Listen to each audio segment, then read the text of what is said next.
So when you guys were having conversations about this movie, was there ever the question like, oh, are we going too far? And then was the follow-up, let's go further? Yes.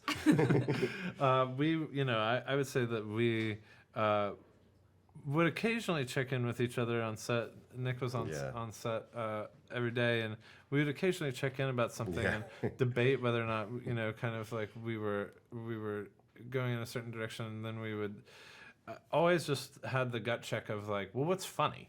Like, if that just made Nick laugh, then that's the one we should do. Yeah, I think going too far is so about it's so instinctual what that means. And I think we had this great experience in production where we would do these very outlandish kind of crazy things, and just everyone was smiling and laughing. And I think that's sort of your barometer, And hopefully that's how the audience will react to it. And it is when we've screened the movie, like people they have been shocked, but I think in a joyful way. I thought it was hilarious. Yeah. Betty is so incredible. And we knew she had great physicality because of Glow, but this is just next level. Can you talk a little bit about working with her? Yeah, I mean, as soon as I read the script, I immediately thought of Betty for the role. I really did. And I just thought she would be perfect for it. And it was great because, Betty and I talked a lot about how to make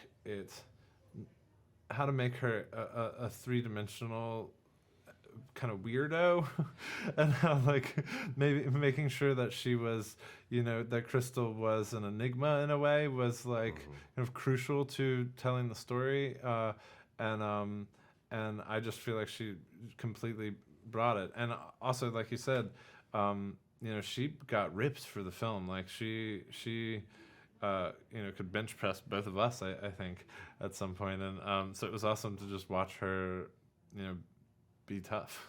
Yeah. I think when we wrote the character, because the character's so closed off, because she plays things so close to the vest, that on the page it is really sort of a sketch for Crystal. And then when we saw Betty's read, it was like, oh, that's the movie, Oh, that's awesome. Yeah.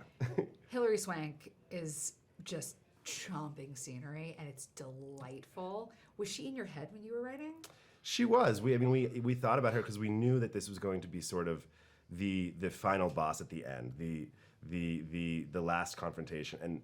And the great thing about Hilary is that she's one of the best actors we have, but also the audiences are inheriting this great sense of they know what she can do. They know how incredibly physically imposing she can be. And so I think that just created a lot of tension for viewers and for us watching the movie, because you were bringing in all sort of her previous physically imposing history into the role, into the character that she was playing. Yeah. I mean, she is the $1 Million Baby. Yeah, exactly. And the Karate Kid. Yeah. Oh my God. And G.I. yes. Jane. The next Karate Kid. Right? Yeah. Or no, it's not G.I. Jane. What's the woman that you want to? That's Demi Moore. Yeah. So I was thinking, is it at all possible that this movie will be considered like a follow-up to Lost, because you've got people getting on a plane, landing in a strange place, and then crazy shit goes down? Is it possible? And is it a glimpse into the mind of Damon Lindelof? It's definitely a glimpse into the mind of Damon Lindelof. Damon likes planes. Yeah, he likes planes. That's what the glimpse is. He likes mysterious planes involving strangers in forests. But I never thought about that. Maybe it is a follow-up to Lost. Maybe he's just twisting and riffing on the same theme. But I think it's different enough that it hadn't occurred to me. That's very smart, though. So I thought this movie was phenomenal, and there has been some controversy around it. But what do you guys hope, when it actually lands in theaters, finally, audiences take away from it?